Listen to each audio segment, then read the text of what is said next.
This is not your ordinary deck of playing cards. These cards contain 52 unsolved cases, and with every hand that's played, the stakes are unusually high. They've been dealt to inmates across the nation, and investigators are hoping their tips will stack the odds in favor of the house. Now it's your turn. These victims have been dealt an unfair hand, and it's up to you to deal justice. Somebody, somewhere, has information that could be investigators' ace in the hole.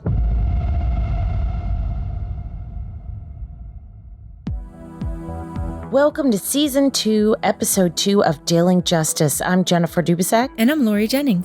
In today's episode, we learn about the mysterious disappearance of Tracey Brazzel, a 22-year-old hairstylist from Everett, Washington. Tracy was last seen in the early morning hours of May 27, 1995 in Everett, Washington. She was last seen by friends at around 1:45 a.m. Over the years, many details have come to fruition about that night, but unfortunately, just as many questions remain. Here is Jim Scharf. He's a detective at the Snohomish County Sheriff's Office.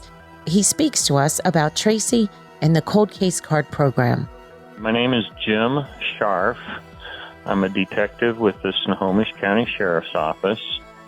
I work in the Major Crimes Unit, and I've been one of the founding members of the Cold Case team.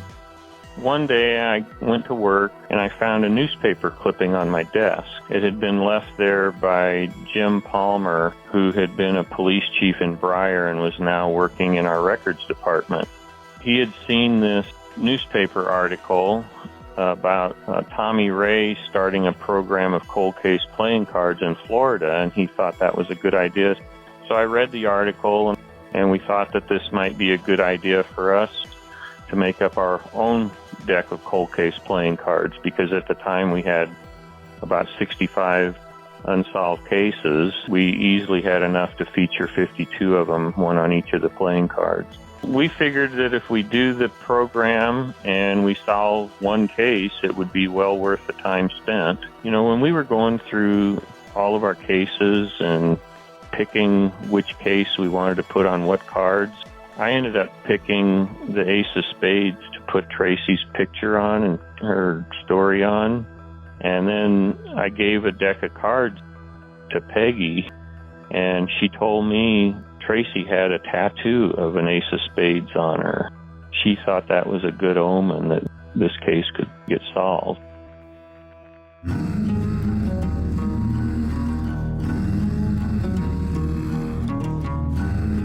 As always, we would love to see the day when there are no faces to put on the cold case playing card. But until that day comes, we will continue telling these stories in pursuit of dealing justice. It's time for us to solve these cases one card at a time. Help us deal justice for Tracey Brazzel. This is Episode 2, The Tracy Brazel Case, Ace of Spades, Washington Deck. This episode of Dealing Justice brings us to Washington, where something ominous looms over the Evergreen State.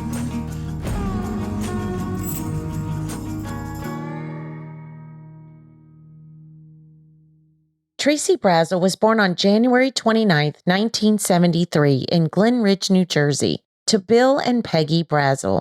Her mom and dad tell us about her as a child and how she always wanted to be like her big sister, Lisa. She had a contagious laugh. When she started laughing, you had to laugh with her. Oh, yeah. She had a really contagious laugh. She had her older sister, Lisa. She absolutely adored. When her sister got braces, she wanted braces. Her sister got glasses, she wanted glasses. Even though she didn't need them, she just wanted to be like her sister, you know. And even though there was a, number of years difference, there's 3.5 years difference between the two. As teenagers, they still had the same group. They got all along with all the friends. Whether it was Tracy's friends or Lisa's friends, everybody got along, even with the age gap. Well, we lived in Bloomfield, New Jersey, on Rogers Place. She was the younger sibling by a couple of years. No, she's a very happy girl, a sweet girl, and like I say, happy, always happy, very loving, always hugging and saying I love you and things like that. She had a really good heart. She's just a nice person. Tracy had a love for books. She was an avid reader and a great student. She was a good kid. She never got in trouble. She, a very excellent student. She loved to read. As she got older, she loved Stephen King, and she loved V.C. Andrews. She did a lot of reading. She was very into reading. In fact, she really wanted to learn things. I taught her how to read when she was 2.5. We worked every night at the blackboard, doing her letters and then words. By 3, she was reading books. She wasn't extremely athletic, but she did dabble in sports like softball and basketball in middle school. The only sports that she wasn't really into sports, but she did do in middle school, she did basketball for a year. So she enjoyed that. She liked playing softball. She wasn't much into school at that point, although I consider her brilliant. She was a very smart girl. She really had the ability to do what she wanted, to become what she wanted. When Tracy was 13, Bill and Peggy separated and their marriage eventually ended in divorce. When Tracy was 16, her mother Peggy decided to move to Snohomish County in Washington State to be near her family. Tracy and her older sister Lisa decided to move with their mom and spent time getting to know Peggy's side of the family. Both the girls moved, and my mom, we all trekked out to Washington, and we lived very close to my brother, so our family was finally brought back together. Bill kept in touch with the girls, and they saw each other often. We did remain close. We talked every week. She came out here a couple times to visit us, and I went out there to visit she and her sister. We had a good relationship. Peggy tells us how Tracy knew exactly what she liked and never worried about fitting in, and how she brought a little jersey with her to the Washington state. We came from New Jersey, so teased hair was the thing. Big hair. They call it big hair. And she carried that through when we moved to Washington, and out there, it wasn't really quite the style out there, but she continued. She was her own person. She dressed the way she wanted to. She wore her makeup the way she wanted to. She did her hair the way she wanted to. She was very individual. Tracy wasn't afraid of trying new things, and picking up and moving across country seemed like just one new adventure for her, and one that she decided to embrace on her own terms. She was just starting her junior year when we moved out there, but because of all the credits that Jersey had, I guess, a stricter school credit system than they did out there. So when she started her junior year out there, she had all her credits. The only thing that she was required to take was Washington State history for a semester. After that, she was done. What she ended up doing, they pay for like trade school for you when you're in high school. In your senior year, if you want to go. And she wanted to go to cosmetology. Well, you had to be a senior. But because of her situation, they made an exception. And so she had one period of class in the morning, and then the rest of the day, she went to cosmetology school. And that's how she got all her hours and her training in so quickly. After the semester, she didn't want to sit for a year and a half, not being able to continue her career.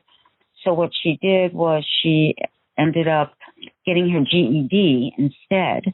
She ended up getting her barber's license and her cosmetology license by the time she would have started her senior year. By 17 years old, Tracy was already working on her career. Her mom fully supported her career choice and tells us about those early years in cosmetology school. She just loved doing hair and doing things. And of course, her grandmother and I were her guinea pigs through school as she tried to practice on. And I won't tell you how many times I had to regrow my hair out. I was going to say, so tell me, what would she do? Would she give you guys perms or what's the worst hairstyle she ever gave you? When she first learned to start cutting, you have to get your barber's license before you get your cosmetology license. So you learn more how to do men's hair. And men's hair evidently was cut differently than women's hair when you layer it. So needless to say, she did a man haircut on the back of my head when she was supposed to be layering it. I couldn't get mad at her. I mean, I let it grow out. She was trying. She was trying. So that fall, she ended up getting her cosmetology license. She passed her boards, and she was good to go. So she just started working. Tracy finished school, had a job, and was living independently.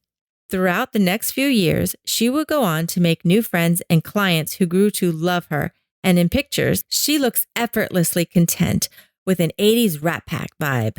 Her shoulder-length, wavy brown hair, teased up, and blue-green eyes lined in black eyeliner, with her pink, glossy lips smiling back at us. Tracy was now in her 20s, and Peggy tells us a little about her life at this point. And through the cosmetology school, she met her best friend. They'd always spend time together.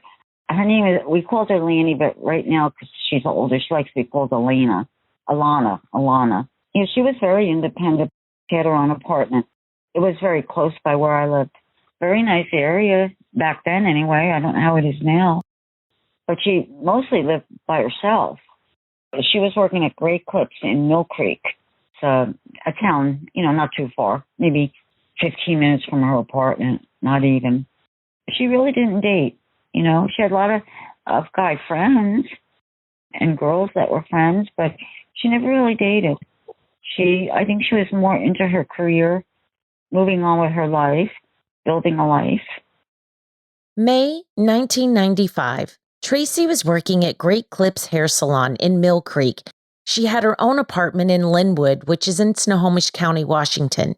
She had a best friend named Alana, and they loved to hang out and often plan lunches to catch up on each other's lives.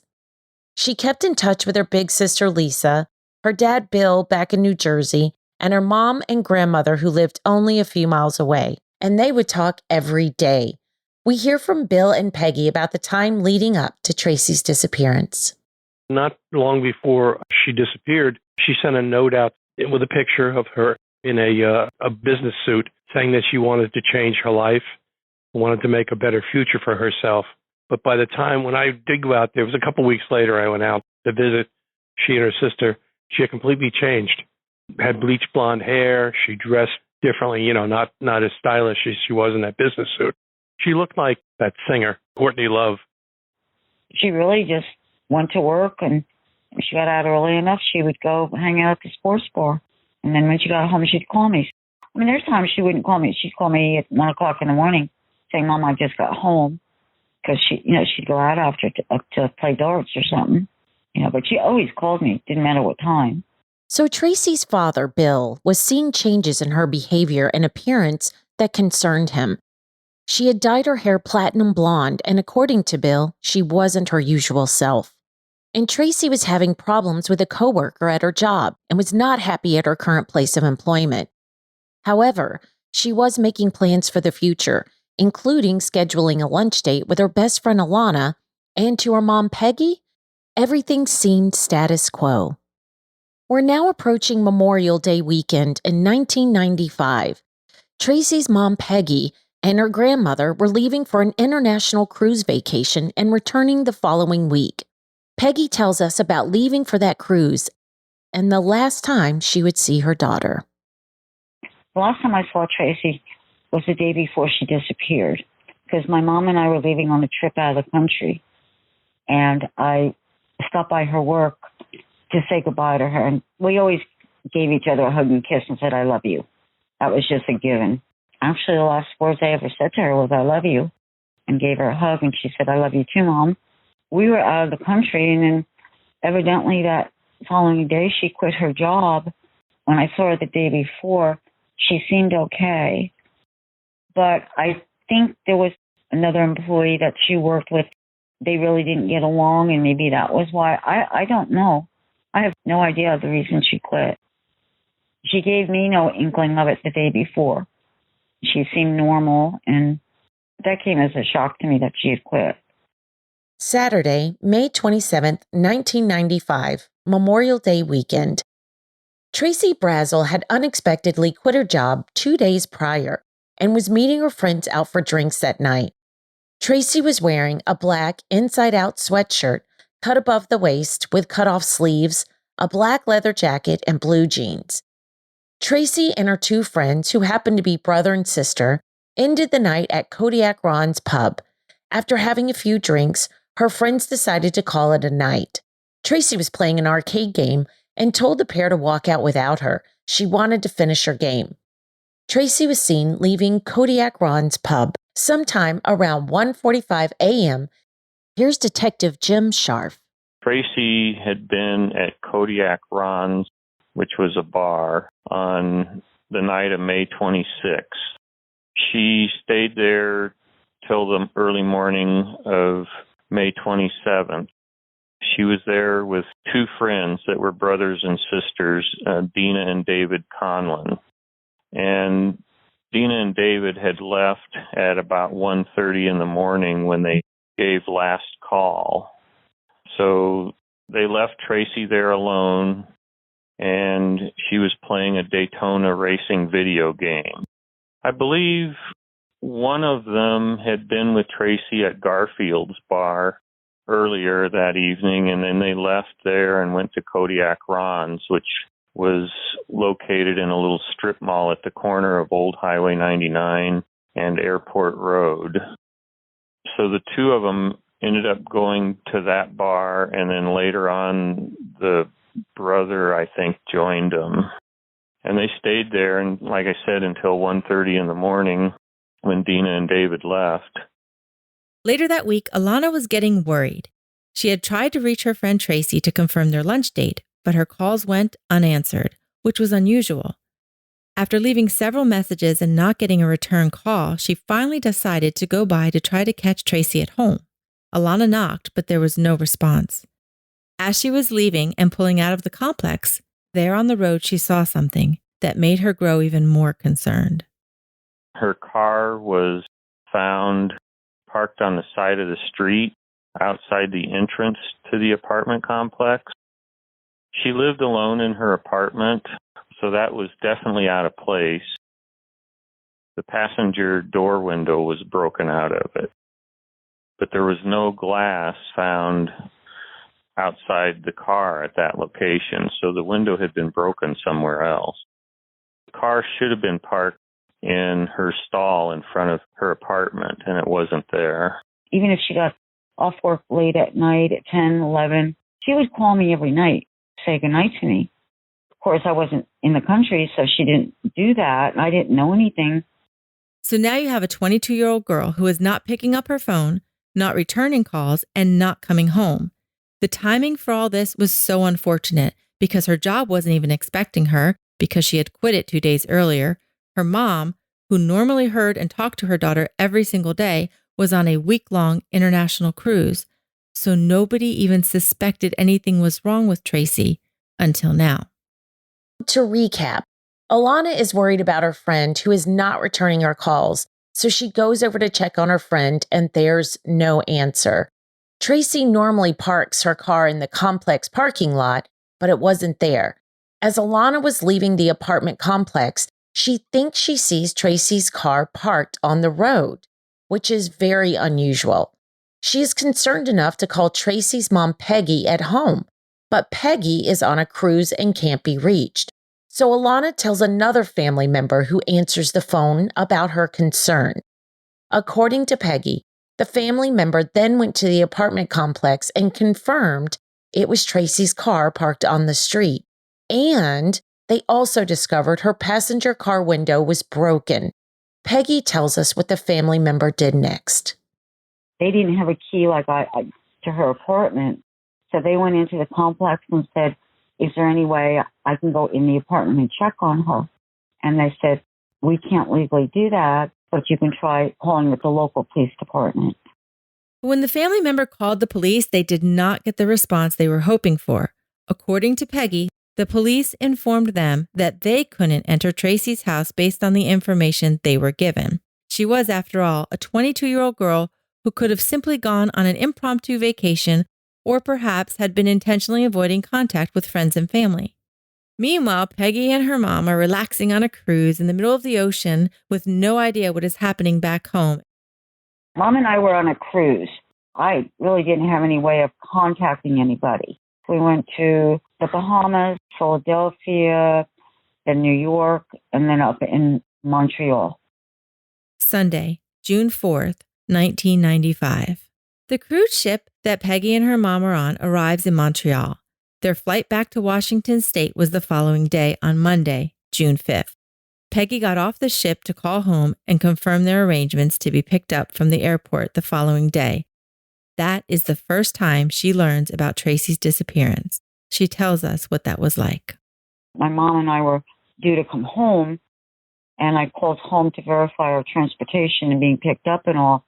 Another member of the household that lived there, he just explained to me how Lanny had called him a few days before and how they were supposed to have their luncheon date and how she couldn't reach Tracy and her car wasn't in her parking slot. And she thought as she was leaving, she thought she spotted it parked on the street, and how she called him and told him, and he went over and checked it out and realized, yes, it was Tracy's car. They didn't know what to do. He called my brother and talked to my brother. At that point, again, nobody knew anything, being the fact that he didn't have the key to the apartment or the key to her car. You kind of panic. And I knew I was going to be home the next day. I just said, look, just have her car towed. Just have it towed to the house, and I'll be home tomorrow, and then we're going to have to deal with it.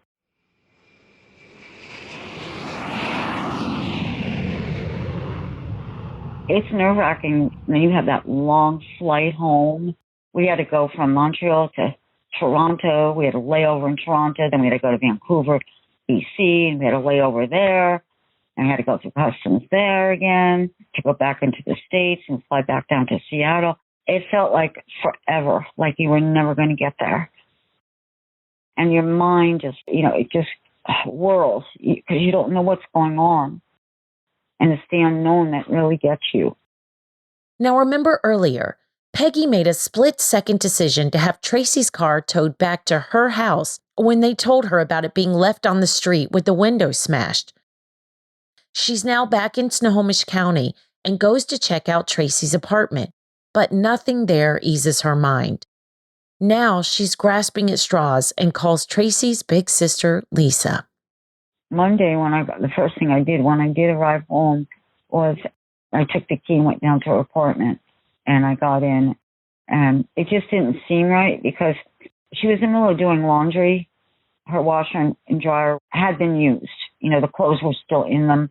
Her bedding was laying on the floor in the hallway, like to be the next load to be washed. Her cat was missing. So what I did was I went home and I called her sister and I said, do you know if she went out to visit your dad? So I thought, well, maybe she went out to New Jersey. And she said, no, she didn't know where Tracy was. Explained to her everything, what happened, how she found the car, and how the police came, but they wouldn't go into the apartment because they can't, and the whole deal. So she called her dad and to see if she was there.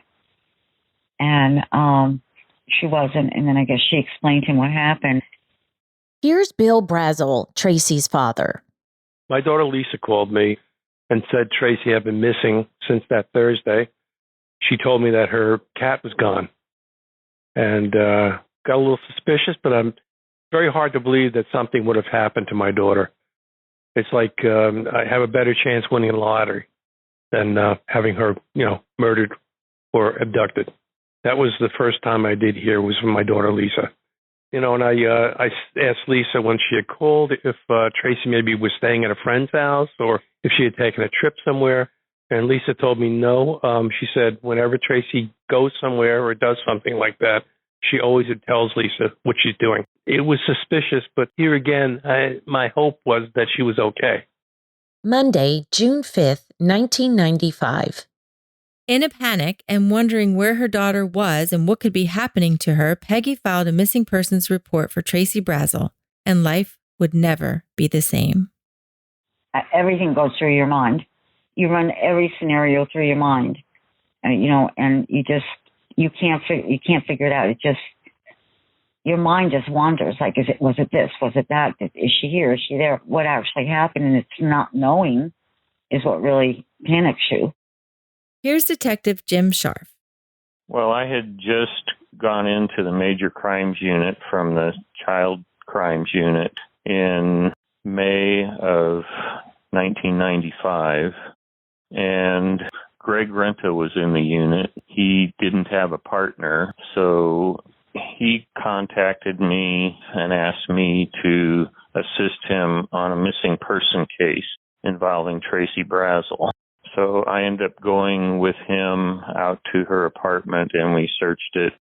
And then the next day we started talking to her friends that may have seen her last. We knew something was definitely wrong. Tracy has now been officially reported missing, and her last whereabouts was documented at Kodiak Ron's pub on May 27th. 8 days have passed. Well, as we got detective reports and some friends that were with her that night, she was with a couple she had known, and they left, and she started playing some games, the race games and so on. And that was it. And Tracy, they said, left maybe about 1:30 from Kodiak Ron's, which was the club she went to a lot. Snohomish County detectives scour Tracy's apartment and also go to Peggy's house to take a look at Tracy's car. It was a white 1993 Ford Probe. The detective showed up at my house. He looked at the car, and I didn't touch the car, and I purposely didn't. Maybe watching too many crime movies, I don't know. When I got home, the car was in the driveway. Because it had been raining, we pushed the car into the garage, and we left it there. Yeah, the next day when the detective came, he went out and he checked it for fingerprints. The whole car was wiped clean. There was nothing like inside nor outside. Nothing of Tracy's fingerprints, nobody's. It was wiped down. It was clean. And her sun visor was also broken off. And the window, we realized, the passenger window was broken inward because that car was vacuumed out completely, except there was a few shards of glass over the back seat. And that's how we knew it was broken inward, not outward. When you break a window inward, all the glass is going to go into the car. It's going to go flying in. Whoever did this vacuumed, detailed, cleaned everything up inside, but kind of missed some of the little pieces of glass that were stuck on up above the back seat that went to that window. Realizing now more than ever that time was of the essence, Peggy was not content to sit back and wait on answers. Here she tells us about those first few weeks and the efforts that were made to find her daughter. We finally came to the conclusion something happened. So a friend of mine was friends with a guy that in King County who was search and rescue, and he had his own dog. So she put me in touch with him, and he came up and he, looked things over. And what he did before they impounded the car, he took some of that brush. She had a probe, which is very low to the ground. And there was all like, as if you drove through a field, how all the brush gets stuck underneath your car. And that was all packed underneath her car. At that point, our police department were very low funded. They didn't have a lot of funds to do a lot of stuff. This guy, Andy, what he did was he knew somebody down at the UW, University of Washington, that specialized in that kind of thing, agriculture. And sometimes you can tell if you analyze the brush or the grass, what area it came from. So he did that for us because he worked with my detective on this. Everything he was an ex-police officer for 17 years before he went into search and rescue. So he knew what to do the proper way. So he had that analyzed, but it ended up, it was so common we couldn't figure out where. So from that point, what he did was every day for 3 months, I went out with Andy and we searched different areas because of her speedometer. We figured out what she had set it out when she got gas, how far it was to her apartment, and what the radius might have been where she would have been taken. So we figured out roughly we're going to start with 10 miles. So each day, Andy would take a topographical map. He'd map a section, and we would go out and we'd search for the dog. And then he would write all the information down, kept track of time, where, when, everything, and then that would be submitted to my detective. Andy didn't charge anything to do it. He just did it for me because he wanted to help. So that was a tremendous help for us and the police department because they worked together. They kept in touch with each other on everything that was done. And a lot of people ask me, how could you do that? How could you go? What would happen if she was found? And that's a hard one to answer because I don't know how I would have responded. But in the same respect, you have the need to go. You want to find her. So that kind of wanting to find her, and what if you did, that you just force yourself to do. As it turns out, Tracy's car would hold a plethora of information. When detectives inspected Tracy's car, they noticed a small drop of blood and gathered it as evidence. This would prove to be a game changer, but it would take years for this evidence to come to fruition. And unfortunately, another girl would pay the ultimate price. A couple of months after Tracy disappeared, Patty Berry went missing. Patty was a dancer at Honey's. It was a strip club. And when she left the club, her tire had a low tire. So they aired it up with Fix-A-Flat and told her to go to gas station and air it up on her way home. Stopped about a mile away at a car wash that had an air pump there. And she was attacked while she was airing up her tire at the car wash and stabbed to death and pushed into her car. And her body was taken up and dumped in the woods behind the Everett Mall. And her car was brought back and left near the car wash and was full of blood, and all of her belongings and dance costumes were spewing about the area. So the family started looking for her and reported her missing. Her family ended up finding her car in that alley by the car wash and called the sheriff's office. So that started a homicide investigation instead of just a missing person case. A week after she was reported missing on August 8th, a group of children were playing in the woods near Everett Mall when they discovered Patty's body. She was nude from the waist down. Autopsy results revealed that she died from 18 stab wounds. Patty's body was found mostly nude in the woods, so we believe that it was a sexual offense, even though they couldn't determine if she'd been raped. She was last seen in the same area where Tracy was last seen. So in the back of my mind, I always had an idea that both of the cases could be related. And just like Tracy's case, although they had a body, Patty Berry's case went cold. When the Washington State Cold Case Unit compiled their cold case playing cards, both women were included in the deck. Patty Berry, the ace of clubs, and Tracy Brazel, the ace of spades. Almost 10 years later, in 2004, hoping there were enough updates in forensic technology, Detective Scharf submitted the steering wheel in Patty Berry's case to the Washington State Crime Lab for analysis. I sent the steering wheel from her car into the crime lab to try to get DNA off of it. And they ended up coming up with a DNA profile, and they entered it into CODIS, and they didn't get any matches. So it wasn't until a few years later that we actually got a hit in CODIS that identified Danny Giles as being responsible for the DNA left on Patty's steering wheel, and that was on August 20th of 2008. So that really kind of kick-started that case up again. And I always believed that the person that killed Patty probably also killed Tracy. So I looked at the evidence in Tracy's case and found that there was a swab of blood from the outside of her passenger car door that had never been sent in to the crime lab. So I had that sent in. And in March of 2010, it also matched to Danny Giles. It wasn't until then that we realized that we were correct in our assumptions that the same person was probably responsible for both of these cases. The DNA matched to convicted felon Danny Roth Giles.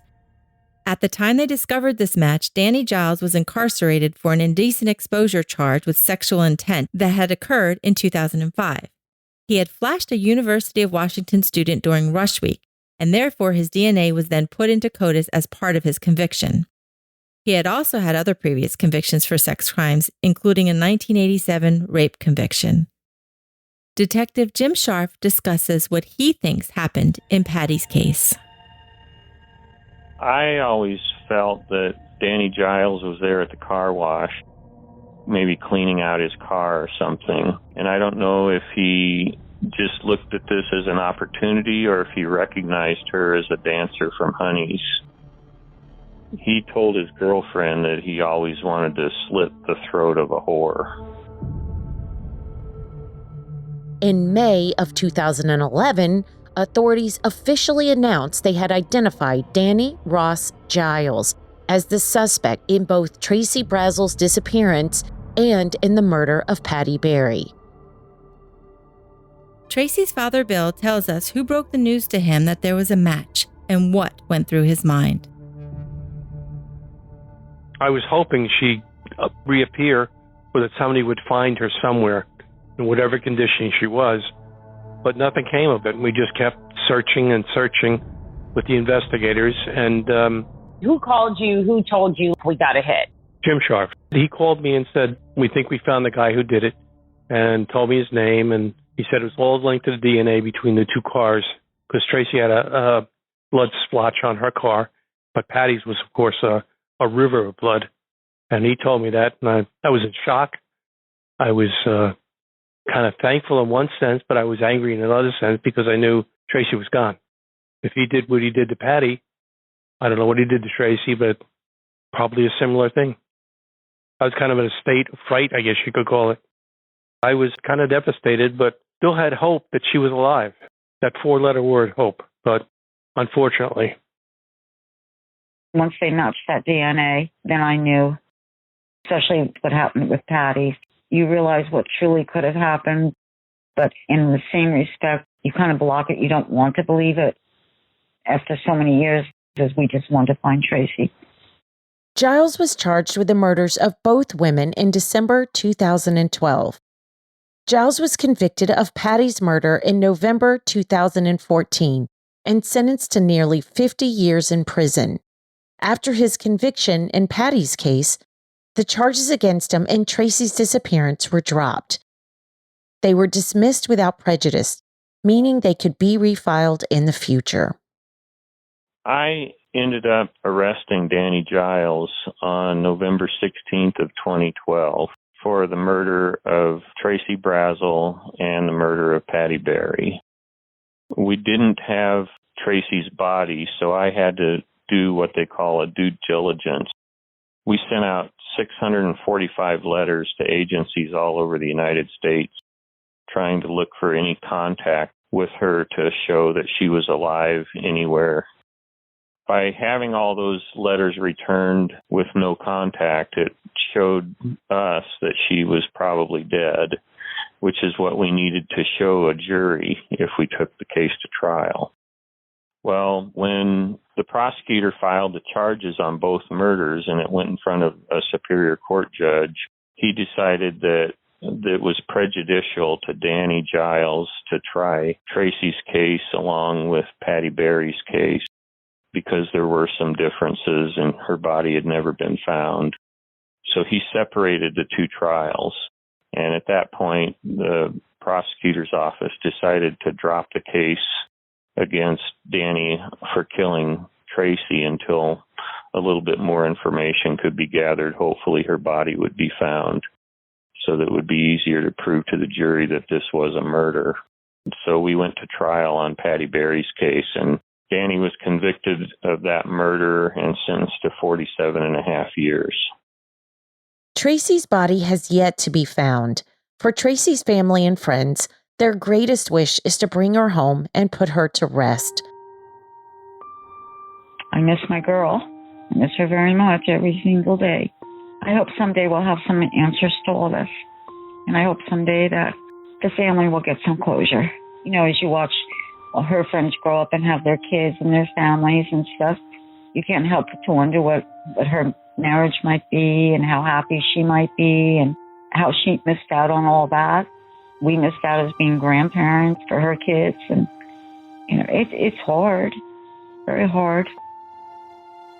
A few years ago, we started working a little bit with John Edward. He's another great psychic. I don't know if you know who he is. I do. And he told us that Tracy was dead. And he told me that Tracy's body was put into like an elevator shaft, or it could be a mine shaft, some kind of a shaft. Her body was dropped in there by Giles. That was the closest clue he got to finding Tracy. Jim Scharf has an idea of the area he thinks her body may be in, but he doesn't know the particular location. I just want to let parents know that they're not alone with regard to losing a child this way. There's always hope. It doesn't always turn out the right way, but there's always hope.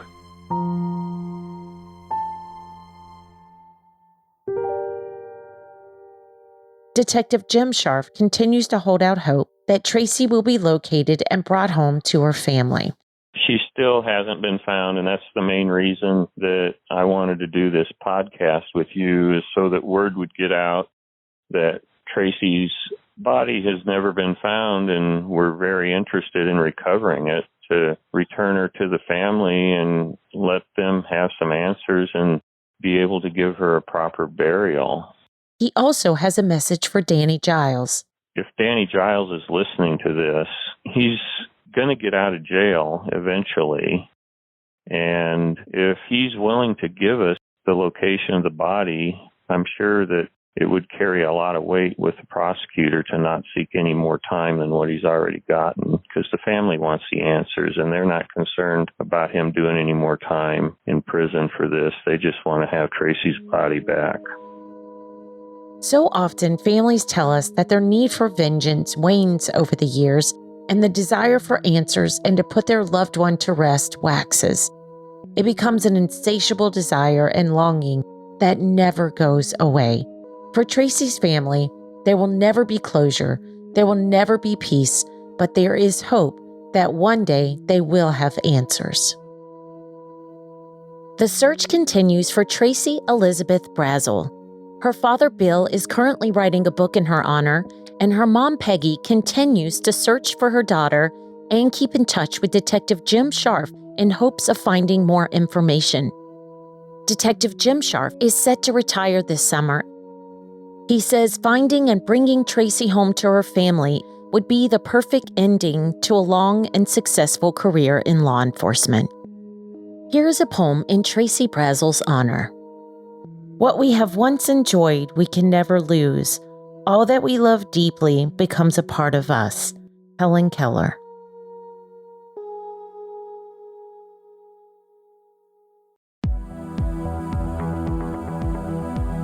If you have information regarding the Tracy Brazel case or anything for Detective Scharf, you can leave your confidential tips by calling 1-800-222-TIPS. Thanks, guys, for joining us on Season 2, Episode 2 of Dealing Justice, the Tracy Brazel case. I just feel so fortunate that we got a chance to speak with Bill and Peggy. And I got to tell you, getting to speak with Detective Jim Scharf from Snohomish County was just amazing. Every once in a while, you meet a detective or somebody who works in law enforcement, and you can really tell how much they care. And I felt like that in this case. He really did. He had a passion that it really seems, especially with him his retirement coming up. I just felt the passion that he really wants to see this case solved for her family. Absolutely. And in speaking with Peggy and Bill, they both mentioned how much Jim has meant to them on this.